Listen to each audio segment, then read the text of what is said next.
ॐ विश्वेश्वरीं जगद्धात्रीं स्थितिसंहारकारिणीं निद्रां भगवतीं विष्णोरतुलां तेजसः प्रभुः ब्रह्मोवाच त्वं स्वाहा त्वं स्वधा त्वं हि वषट्कारस्वरात्मिका सुधा त्वमक्षरे नित्ये त्रिधा मात्रात्मिका स्थिता अर्धमात्रा स्थिता नित्या यानुच्चार्या विशेषतः त्वमेव सन्ध्या सावित्री त्वं देवी जननी परा त्वयैतद्धार्यते विश्वं त्वयैतत्सृज्यते जगत् त्वयैतत्पाल्यते देवी त्वमत्स्यन्ते च सर्वदा विसृष्टौ सृष्टिरूपा त्वं स्थितिरूपा च पालने तथा संहृतिरूपान्ते जगतोऽस्य जगन्मये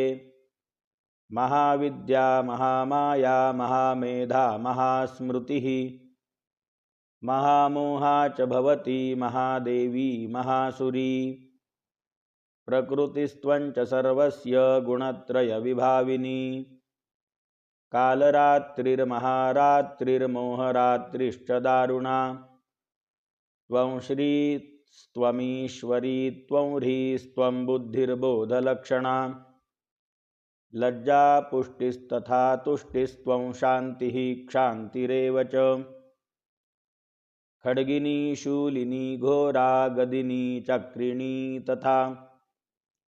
शङ्खिनी चापिनी बाणभुषुण्डी परिघायुधा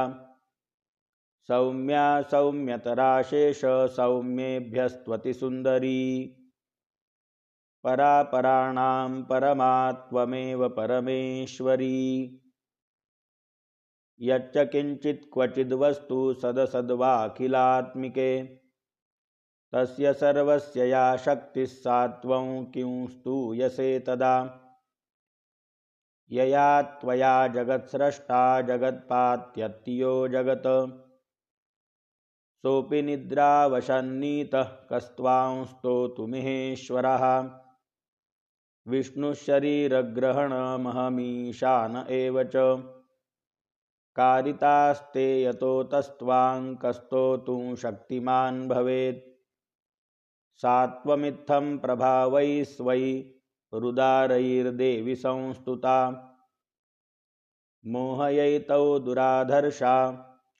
वसुरौ मधुकैटभौ प्रबोधं च जगत्स्वामी नीयतामच्युतो लघु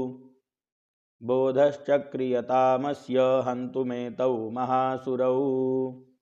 जगदम्बार्पणमस्तु।